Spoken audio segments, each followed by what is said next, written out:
आज मेरी शादी थी। हर लड़की के अपनी शादी को लेकर बहुत ही सपने होते हैं। वह अपने अरमान अपनी शादी के लिए बचा कर रखती है। लेकिन मेरी शादी आम शादियों से जरा हटकर थी।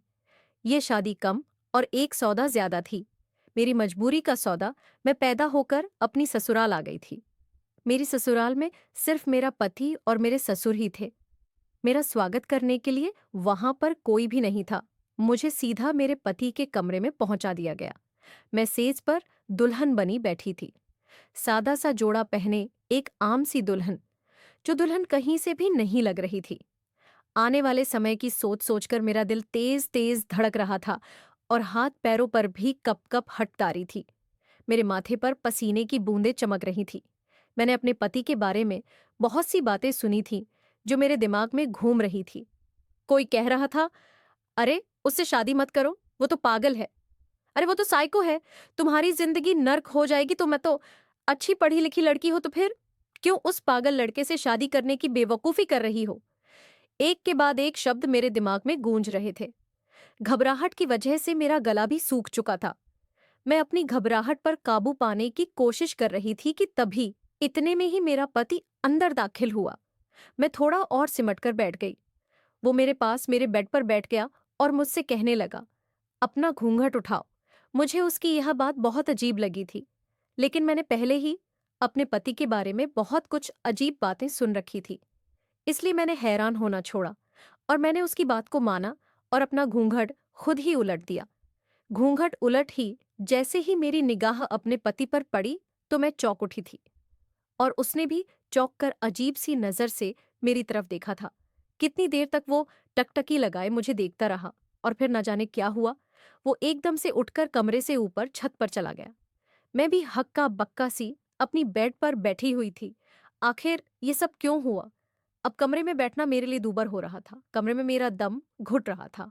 अपने पति के पीछे पीछे ऊपर छत पर चली गई। मैंने उसे उसके नाम से पुकारा। उसने पलट कर देखा और फिर मेरा नाम सीमा है। मैं एक गरीब घराने से संबंध रखती हूँ। घर में मेरे अलावा मेरे मम्मी पापा और एक छोटा भाई ही थे। भाई अभी बहुत छोटा था एंड वो एक गवर्नमेंट स्कूल में पढ़ रहा था, जबकि मैंने इंटर पास करने के बाद कॉलेज में एडमिशन ले लिया था। मैं स्कॉलरशिप पर पढ़ रही थी। यहाँ पर मेरी जैसी लड़कियां बहुत कम थीं। जो गरीब फैमिली से हो, यहाँ पर अच्छे अच्छे अमीर घरों की लड़कियां और लड़के मौजूद थे। इसलिए मैं शुरू से ही अपने आप में सिमट कर रहती थी। मेरे कॉलेज में किसी से भी मेरी दोस्ती नहीं थी, लेकिन एक प्रोजेक्ट के लिए क्लास का जो ग्रुप सर ने बनाया था, उनके साथ कभी कभी स्टडी की डिस्कशन कर लेती थी। लेकिन उन्हीं दिनों में एक लड़का जिसका नाम विक्की था, माइग्रेट होकर हमारे डिपार्टमेंट में आया था और उसके आते ही पूरे डिपार्टमेंट में उसकी चर्चा फैल गई थी। वो था ही इतना खूबसूरत और हैंडसम कि हर लड़की उससे बात करने की इच्छा रखती थी। लड़कियां उसके आसपास मक्खियों की तरह भिन्न बिनाया करती थी। लेकिन विक्की था कि किसी को भी भाव नहीं देता था। वह था इतना खूबसूरत और हैंडसम कि हर लड़की उसकी दीवानी थी। मैंने भी जब पहली नजर उसे देखा था तो मैं उसे देखती रह गई थी। पहली ही नजर में मैं अपना दिल उसे दे बैठी थी। लेकिन उफ, तो एक ऐसा चांद था जिसे मैं छूने की इच्छा तो कर सकती थी, लेकिन छू नहीं सकती थी। मैंने अपनी पहली नजर की मोहब्बत को अपने दिल में ही दफना लिया था। मुझे पता था कि मैं जिस चीज की ख्वाहिश कर रही हूं, वह मुझे कभी नहीं मिल सकती। इसीलिए इस बात को आगे बढ़ाने से कोई फायदा नहीं था। यह सब कुछ मेरे साथ पहली बार हुआ था। इससे पहले कभी किसी लड़के को देखकर मेरा दिल इस अंदाज में नहीं धड़का था। लेकिन विक्की को देखते ही मेरे दिल की धड़कनें तेज हो जाती थीं। मेरी निगाह खुद ब खुदा विक्की की तरफ उठ जाती थी और फिर मैं फौरन ही अपनी निगाह झुका लेती थी। मैं नहीं चाहती थी कि विक्की को शक हो कि मैं उसे किस नजरों से देखती हूँ। मैंने अपने जज्बात अपने दिल में ही दबा रखे थे और कभी किसी पर जाहिर नहीं होने दिया था। क्लास में जब नए ग्रुप बने तो विक्की मेरे ग्रुप में शामिल हो गया। अब तो अक्सर ही होने लगा कि हमारी बातचीत पढ़ाई के सिलसिले में होने लगी थी। कभी कभार विक्की मेरे नोट्स भी बना देता था। वह हर मुमकिन तौर पर पढ़ाई में मेरी मदद करता, असाइनमेंट में मेरे साथ मेरी मदद करता। जबकि किसी और लड़की से वह बात भी नहीं करता था। कुछ लड़कियां तो मुझसे जलने लगी और कुछ मुझसे कहने लगी कि विक्की तुम्हें पसंद करता है, इसीलिए तो वह तुम्हारे साथ इतनी बातचीत करता है। वरना हमें देखो, हम तो उससे बात करने के पीछे दीवाने हैं। और वह है कि हमें भाव ही नहीं देता। लेकिन मैं उन सब की बातों को सुनकर, एक कान से सुनकर दूसरे कान से निकाल देती थी, क्योंकि मुझे अपनी औकात का अच्छे से पता था। बेशक मैं बहुत खूबसूरत थी, लेकिन मेरा स्टेटस विक्की के स्टेटस के साथ मैच नहीं करता था। और कोई पागल ही होगा जो इतनी अच्छी और अमीर लड़कियों को छोड़कर मुझ जैसी गरीब लड़की को पसंद करता। वह देश की हाई प्रोफाइल फैमिली से संबंध रखता था और मैं एक गरीब खानदान से संबंध रखती थी, जिसका बाप एक सब्जी का ठेला लगाया करता था। कॉलेज का समय कैसे गुजरा कुछ खबर ही ना हुई। मैंने कभी विक्की से अपनी मोहब्बत का इजहार नहीं किया था और ना ही कभी विक्की ने मुझसे कोई फालतू बात की थी। आज हमारे कॉलेज में आखिरी दिन था, लेकिन आज विक्की नहीं आया था। मेरे दिल को अजीब सी बेचैनी होने लगी थी। मैंने बहुत इंतजार किया कि मैं आखिरी बार उसको देख लेना चाहती थी। मैं इन पलों को अपने दिल में कैद कर लेना चाहती थी, ताकि जिंदगी के किसी मोड़ पर मुझे विक्की की याद आए तो इन हसीन पलों को याद कर सकूं। दो आंसू मेरी आंखों से लुढ़क पड़े थे, जिन्हें मैंने जल्दी से पोंछ लिया था। लेकिन विक्की मुझे कहीं नजर नहीं आ रहा था। वो क्यों नहीं आया था? हमने तो कभी एक दूसरे को अपना नंबर भी नहीं दिया था, कभी इसकी जरूरत ही नहीं पड़ी थी। और आज आखिरी दिन भी वो ना आ सका। मैं बड़े बुझे दिल के साथ कॉलेज से घर की तरफ लौट आई थी। मेरा दिल बहुत उदास था। मैं बेचैनी से कॉलेज के गेट से निकलते हुए बार बार मुड़कर उसी तरफ देख रही थी जहां से विक्की आया करता था। जी चाह रहा था कि चीख चीख कर विक्की का नाम लूं, उसे बुलाऊं कि तुम कहाँ हो, एक बार तो आ जाओ, मैं तुम्हें आखिरी बार देखना चाहती हूँ। लेकिन विक्की को नहीं आना था, वो नहीं आया। मैं दुखी मन के साथ घर लौट आई। मेरा यह दिन बहुत ही बुरा गुजरा था। कुछ दिन तो कॉलेज की थकान उतारने में ही गुजर गए। लेकिन फिर कॉलेज छोड़ने के कुछ समय बाद जिंदगी ने ऐसा पलटा खाया कि मैं दंग रह गई। पापा को अचानक काम के दौरान हार्ट अटैक हुआ और वो कई दिनों तक अस्पताल में रहे। काम तो एकदम से बंद ही हो गया था। हम गरीब लोग थे। हमारे पास इतने पैसे नहीं होते थे कि अगर काम ना चले तब भी बैठकर रोटी खा सके। रोज का कमान और रोज का खाना था। दिन बहुत ही परेशानी में कट रहे थे। मैं रो रो कर भगवान से प्रार्थना करती कि भगवान मेरे पापा को बचा ले। पापा के सिवा मेरा इस दुनिया में था ही कौन? डॉक्टर ने कुछ टेस्ट लिख कर दिए। उन्हें कराने के बाद पता चला कि पापा के 2 बाल बंद हैं और दिल की मेजर सर्जरी करवानी पड़ेगी। हमारे पास इतना पैसा नहीं था कि हम इतना महंगा इलाज अफोर्ड कर सकते। कुछ समय के लिए सरकारी अस्पताल से इलाज करवाने के बाद पापा घर तो आ गए थे, लेकिन डॉक्टर ने शक्ति से उन्हें आराम करने के लिए बोला था। पापा बाप ज्यादातर घर पर ही रहते थे। वह बहुत कोशिश करते कि काम पर चले जाएं, लेकिन मैं उन्हें मना कर देती। मैं पापा को काम पर नहीं जाने देती। पापा कहते कि बेटा, अगर मैं काम नहीं करूंगा तो फिर हम खाएंगे क्या? एक दिन पापा चुपके से काम पर चले गए तो उनकी तबीयत ज्यादा ही खराब हो गई। अब तो पापा खुद ही कहने लगे थे कि जब तक अच्छा नहीं हो जाता तब तक काम पर नहीं जाऊंगा। भगवान ना करे, अगर मुझे कुछ हो गया तुम लोगों का क्या होगा? लेकिन आखिर ऐसा कब तक चलता? घर में मौजूद जितना भी राशन था वो सब खत्म हो चुका था। जितनी जमा पूंजी थी वह भी थोड़ी थोड़ी करके खत्म होने लगी थी। हमने घर भी बदल लिया था। एक कमरा किराए पर ले लिया था। छोटा सा घर था। रहने की बहुत परेशानी होती थी, लेकिन फिर भी हम एडजस्ट कर रहे थे। मम्मी का परेशान चेहरा देखकर मैं भी परेशान हो जाती थी।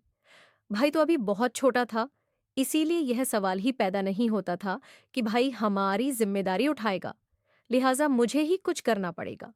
मैंने दिल में इरादा किया और फिर पापा की सब्जी का ठेला निकाला और घर के बाहर उसे लगाना शुरू कर दिया। रोजाना सुबह मम्मी के साथ जाकर मंडी से ताजा सब्जियां लाती और घर के बाहर रखकर बेच देती थी। लेकिन इसमें इतने पैसे नहीं बचते थे। पापा की दवाइयों का खर्चा था और हमारे डेली के खर्च भी पूरे करने होते थे। सब्जी बेचकर घर के खर्चे तो हो जाते थे, लेकिन पापा के इलाज के लिए पैसे नहीं बच पाते थे। आखिरकार मैंने एक फैसला किया और मम्मी को इस बारे में बताया।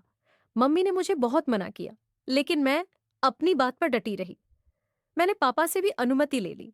अनुमति देते हुए पापा का दिल बहुत हो रहा था, क्योंकि उन्होंने मेरे हवाले से कुछ और ही सपने सजा रखे थे। लेकिन एकदम अब हालात के पलटने की वजह से वह सब अधूरे रह गए थे। पापा की इजाजत मिलते ही मैं अगले दिन से ही अलग अलग जगह पर नौकरी के लिए इंटरव्यू और अप्लाई करना शुरू कर चुकी थी। अखबार मंगवाया, उसमें नौकरियों के ऐड देकर बहुत सी जगह पर अप्लाई किया। लेकिन पूरा 1 महीना मैं नौकरी के लिए अप्लाई करती रही, लेकिन मुझे कहीं भी नौकरी नहीं मिली। इंटरव्यूज की कॉल आती, मैं इंटरव्यू देने जाती, लेकिन ऐसा लगता था जैसे वहां पर पहले से ही नौकरी के लिए सिलेक्शन हो गया है और यह सब इंटरव्यूज वगैरह बस एक फॉर्मेलिटी हो। लेकिन फिर उन्हीं दिनों मैं एक जगह इंटरव्यू देने गई थी और फिर भगवान का चमत्कार हुआ कि वहां पर मेरी नौकरी लग गई। तनख्वाह बहुत ज्यादा नहीं थी, लेकिन फिर भी अच्छी थी। मैं खुशी से खिल उठी और फौरन ही ज्वाइन कर लिया। अभी मुझे ज्वाइन के कुछ ही दिन हुए थे कि एक दिन बॉस ने मुझे अपने कमरे में बुलवाया और कहने लगे, मिस सीमा, आपकी जितनी काबिलियत है और जितना अच्छा आप काम करती हैं, उसके हिसाब से आपकी तनख और पद कुछ कम नहीं है। क्या बॉस ने मुझे ये सवाल किया तो मैं थोड़ा गड़बड़ा गई कि हाँ बोलूं या ना। लेकिन फिर मैंने हिम्मत जमा करते हुए हाँ कह दिया। तो वह कुछ देर तक मुझे गहरी नजरों से घूरते रहे। मुझे उनकी नजरों से उलझन होने लगी। लेकिन फिर वह कहने लगे, आपकी तनख बढ़ सकती है, लेकिन अगर आप मेरा यह काम करें तो। बॉस ने कहा तो मैं उलझन भरी नजरों से उनकी तरफ देखने लगी और पूछा, कैसा काम? वो बड़ी कमीनी सी हंसी हंसते हुए कहने लगे, मिस सीमा, आप समझदार हैं, समझ सकती हैं। इसके लिए आपको बस मुझे खुश करना होगा। ये कोई इतनी मुश्किल बात नहीं है। आजकल के समय में ऐसा होता रहता है, पैसे के लिए लोग सब कुछ कर जाते हैं। अगर तुम मुझे रोज खुश रखोगी तो मैं तुम्हारी तनख डबल कर दूंगा। तुम्हारे घर के हालात सुधर जाएंगे।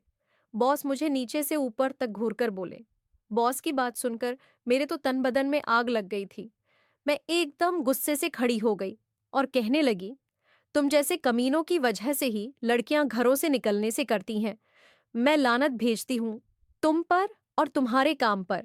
मैं गुस्से से कहती हुई ऑफिस से बाहर आ गई। पीछे से वह बॉस मुझे आवाजें देता रह गया। मेरी आंखों से बेबसी के आंसू बह रहे थे। मुझे अपना आप इतना बेबस और बेमोल लग रहा था। ये दुनिया मजबूर और बेबस लोगों की नहीं थी। मैं कितनी देर तक इसी तरह बेमकसद सड़क किनारे चलती रही, लेकिन आखिर कब तक घर तो जाना ही था ना। घर पहुंचकर मम्मी ने मेरा परेशान चेहरा देखा तो पूछने लगी, क्या हुआ सीमा, तुम इतनी परेशान क्यों हो?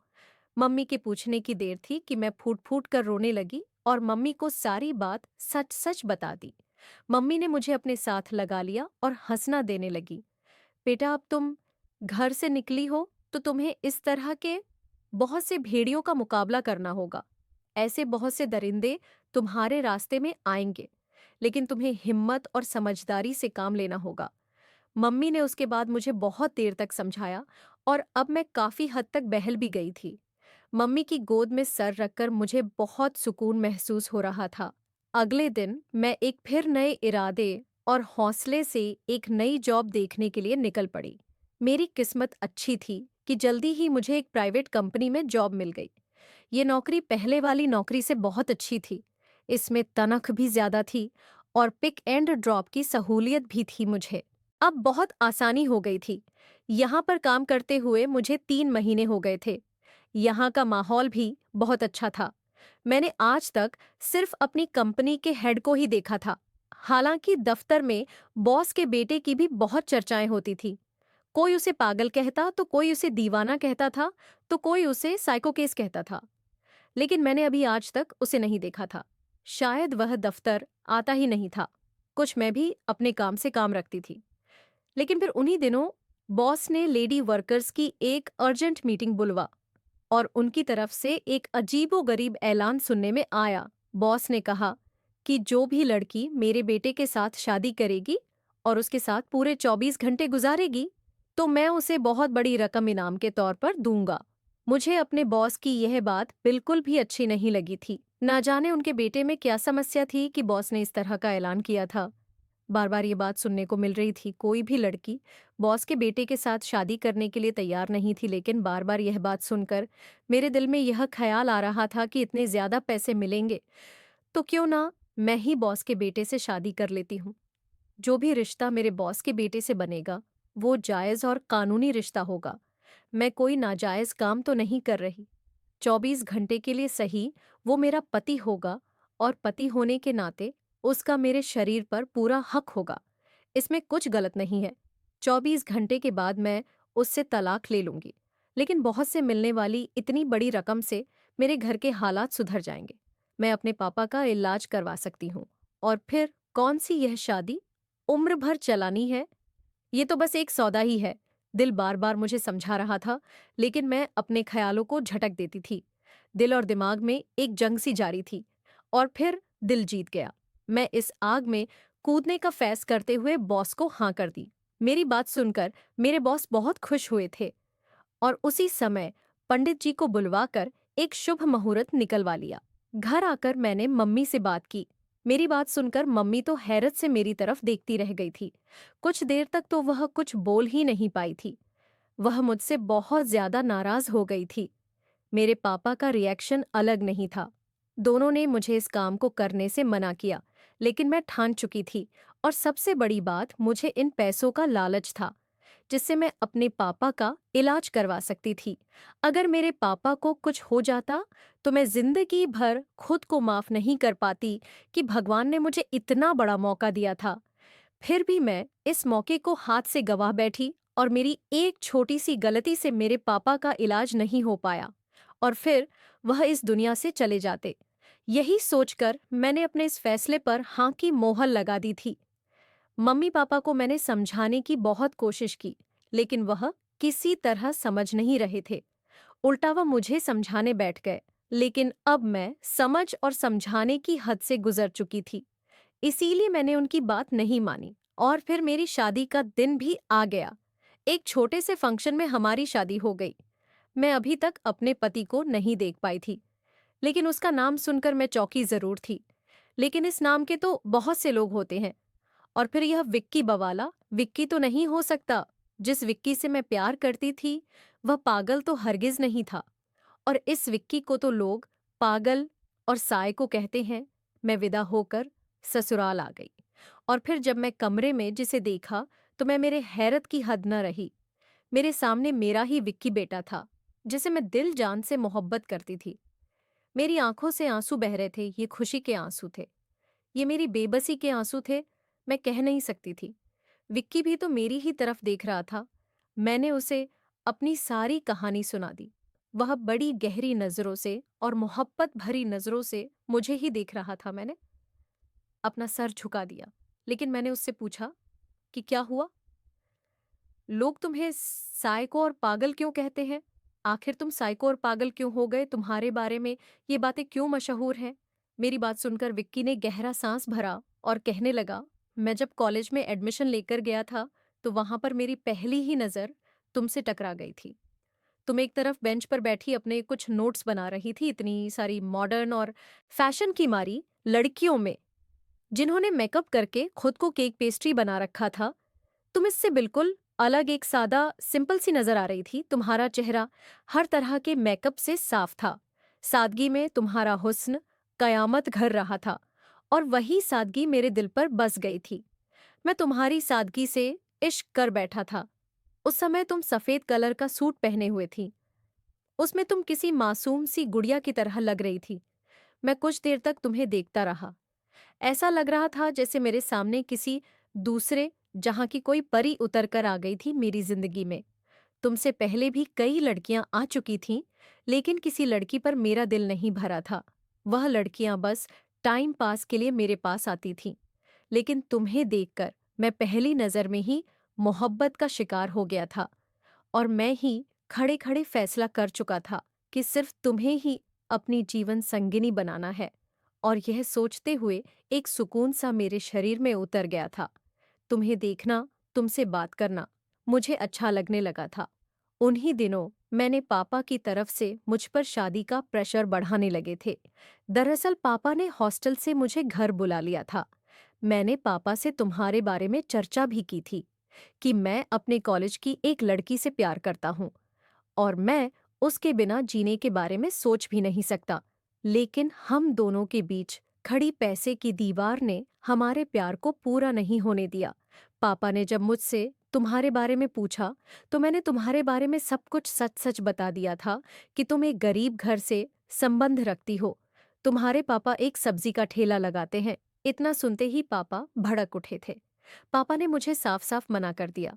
पापा ने तो तुमसे मिलना भी गवारा नहीं किया था। उन्हें तुम्हारी काबिलियत, तुम्हारी खूबसूरती और सादगी से कोई मतलब नहीं था। वह अपने जैसे ही किसी बिजनेस क्लास फैमिली में मेरा रिश्ता कराना चाहते थे ताकि अपने बिजनेस को चांद लगा सके।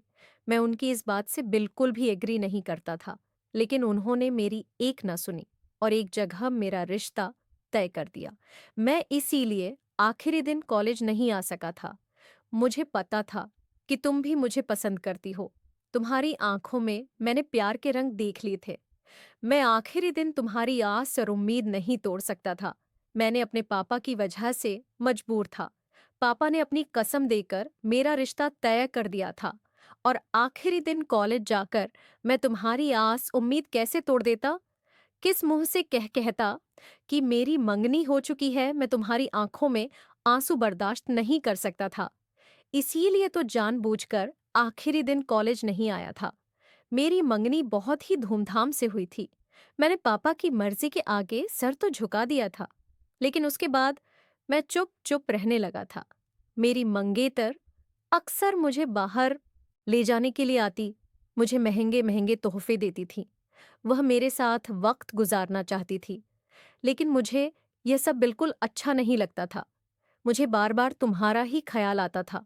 फिर एक दिन मैं कॉलेज के क्लर्क अपार्टमेंट से तुम्हारे घर का पता निकलवा कर आया और फिर तुम्हारे घर भी गया, लेकिन वहां से पता चला कि तुम लोग तो घर छोड़कर जा चुके हो। मैं बहुत मायूस हुआ। अब इतने बड़े शहर में तुम्हें कहाँ से ढूंढूं? उसके बाद मैंने जैसे खुद से बोर हो गया था। उन्हीं दिनों मेरी अपनी मंगेतर से झगड़ा हो गया था। वह बहुत ही खुले विचारों की लड़की थी। एक बार हम सब लोग एक होटल में थे। हमारी पार्टी चल रही थी।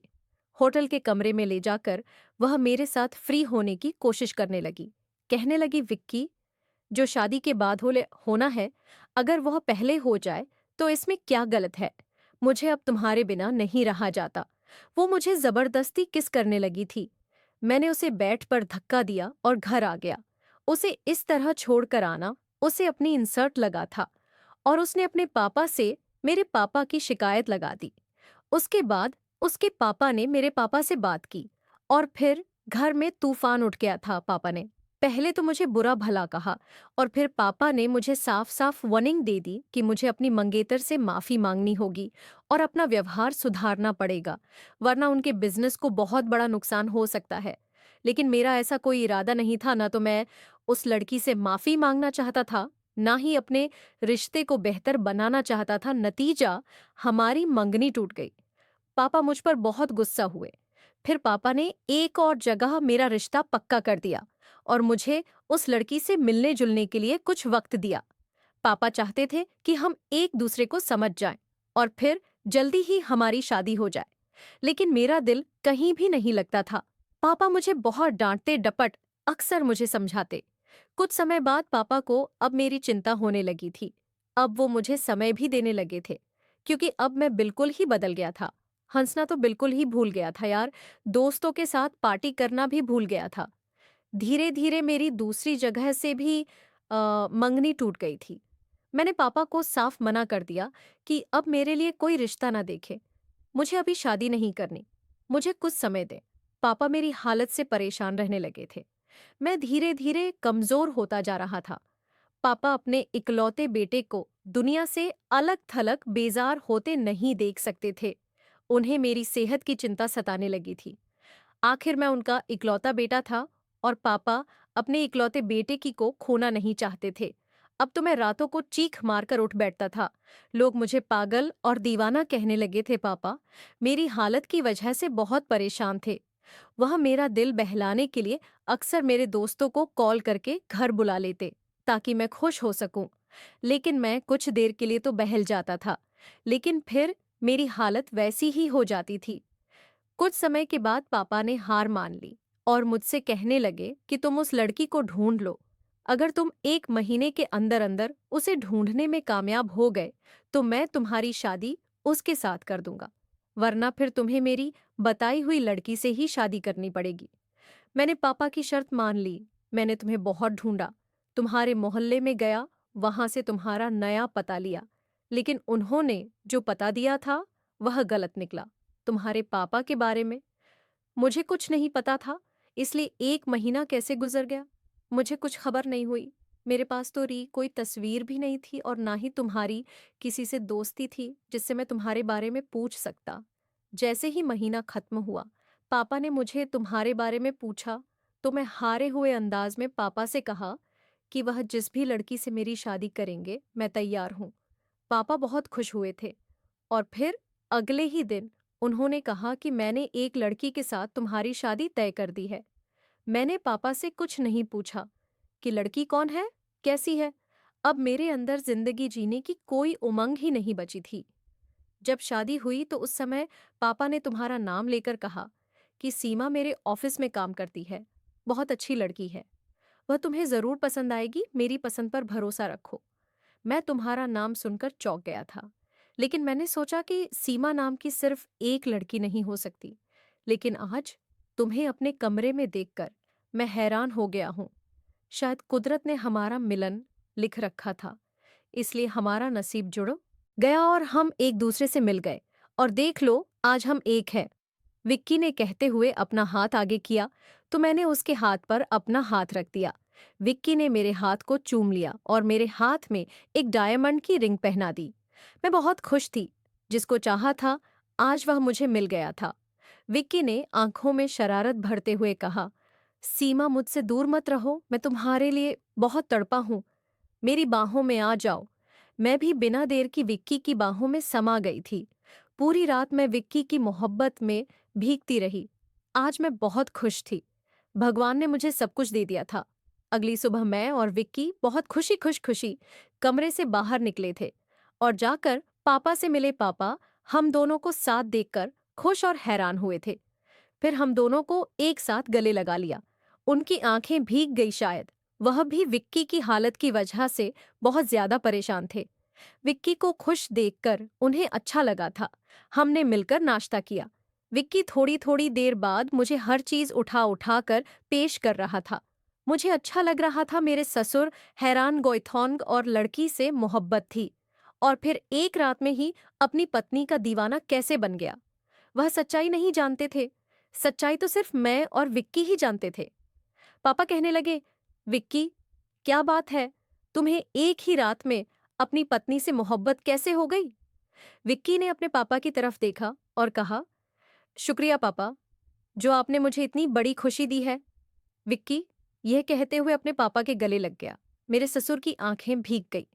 वह कितनी देर तक विक्की को सीने से लगाए खड़े रहे। हमारी शादी को लगभग 1 महीना हो गया था। यूं ही बैठे बैठे मुझे विक्की की माँ का ख्याल आया तो मैंने उनसे पूछा, विक्की आपकी माँ कहाँ है? मैंने कभी उनके बारे में नहीं सुना, ना ही कभी उनकी कोई तस्वीर देखी है। यहाँ तक कि मुझे पूरे घर में उनकी कोई तस्वीर नजर नहीं आई थी, जबकि आपकी बचपन की तस्वीर और आपके पापा की अलग अलग तस्वीरें हैं। हर तस्वीर में आप और आपके पापा ही हैं। मेरी बात सुनकर विक्की फीसी हंसी हंसने लगा और कहने लगा, चलो आज मैं तुम्हें यह भी सच बताता हूँ। दरअसल मेरे मम्मी पापा की शादी कोई शादी नहीं थी, बल्कि वो तो एक बिजनेस डील थी। बिजनेस को बढ़ाने के लिए शादी की गई थी। मेरी मम्मी की अपनी सोशल लाइफ थी, वो बाहर ही बिजी रहती थी, कभी क्लब तो कभी पार्टी। पापा हर समय अपने बिजनेस को बढ़ाने में लगे रहते थे। दोनों का रिश्ता तो था, लेकिन वो दोनों एक दूसरे के साथ नहीं थे। उन दोनों के रिश्ते में मोहब्बत नहीं थी। इसी दौरान ना चाहते हुए भी मैं भी पैदा हो गया था। हालांकि मम्मी को बच्चा नहीं चाहिए था। वो अभी अपने पैरों में किसी भी तरह की कोई जंजीर नहीं डालना चाहती थी, लेकिन शायद कुदरत को कुछ और ही मंजूर था और मैं इस दुनिया में चला आया। मेरे पैदा होने के कुछ दिन तक तो मम्मी पापा का आपस में मूड अच्छा रहा, लेकिन फिर उनके बीच वही झगड़ा दोबारा सर उठाने लगा था। मम्मी को एतराज होता था कि पापा उन्हें समय नहीं देते, और पापा को एतराज होता कि जब मैं घर आता हूँ तो तुम घर पर मौजूद नहीं होती। धीरे धीरे उनके झगड़े बढ़ने लगे। मैं उस समय 5 साल का हो चुका था। और फिर एक दिन पता चला मम्मी का बाहर अफेयर चल रहा है। मम्मी को घरेलू औरत बनकर ना बिल्कुल पसंद नहीं था। वो एक जगह बनकर नहीं रहना चाहती थी। पापा ने मम्मी को समझाने की बहुत कोशिश की कि तुम्हारा बच्चा है, उस पर ध्यान दो। इस तरह की हरकतें तुम्हें शोभा नहीं देती। लेकिन मम्मी नहीं मानी। कहने लगी, मुझे तुमसे तलाक चाहिए, अब मैं किसी और से प्यार करती हूँ। पापा मम्मी को तलाक नहीं देना चाहते थे। एक तो माँ बाप के बिना बच्चों की जिंदगी अधूरी रह जाती है। दूसरे, पापा के बिजनेस में 50 पर शेयर मम्मी के नाम पर थे। तलाक होने के बाद बिजनेस 2 हिस्सों में बढ़ जाता और पापा को बहुत बड़ा नुकसान होता। पापा तलाक नहीं दे रहे थे, लेकिन मम्मी ने अदालत के जरिए पापा से तलाक ले ली और अपने 50 पर शेयर लेकर अपने आशिक के साथ शादी कर ली। मेरी मम्मी खुले विचारों की औरत थी। पति के होते हुए भी किसी दूसरे मर्द के चक्कर में पड़ गई थी। मैं इसीलिए अपनी सोसाइटी की लड़कियों से नफरत करता था। हर वक्त मेकअप में लिपि पुती, छोटे छोटे कपड़े पहनने वाली लड़कियां मुझे बिल्कुल पसंद नहीं थीं। और इसीलिए मैंने जब तुम्हें देखा तो तुमसे मोहब्बत कर बैठा था। बछल ने कहते हुए मोहब्बत से मेरी तरफ देखा था और मेरे हाथ थाम ली थे। मैंने भी आंखों में मोहब्बत भरकर विक्की की तरफ देखा और उसके सीने से सर टिका दिया था। मुझे जिंदगी में सब कुछ मिल गया था और मुझे क्या चाहिए था। विक्की ने मेरा बहुत ध्यान रखा था। मेरे पापा का इलाज करवाया, उन्हें एक घर लेकर दिया, मेरे भाई का एक अच्छे स्कूल में एडमिशन करवाया। मेरे मम्मी पापा, मेरे भाई अब एक अच्छी जिंदगी जी रहे हैं।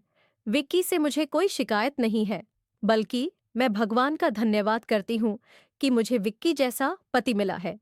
और भगवान से यह भी प्रार्थना करती हूँ कि हर लड़की को प्यार करने वाला जीवन साथी मिले। तो दोस्तों, आज की हमारी यह कहानी आपको कैसी लगी कमेंट बॉक्स में जरूर बताना। पसंद आई हो तो प्लीज लाइक करना। रोज एक नई कहानी सुनने के लिए हमारे चैनल को भी सब्सक्राइब करना। कहानी को अंत तक सुनने के लिए आप लोगों का बहुत बहुत धन्यवाद। दोस्तों, मिलते हैं अगली किसी नई कहानी के साथ।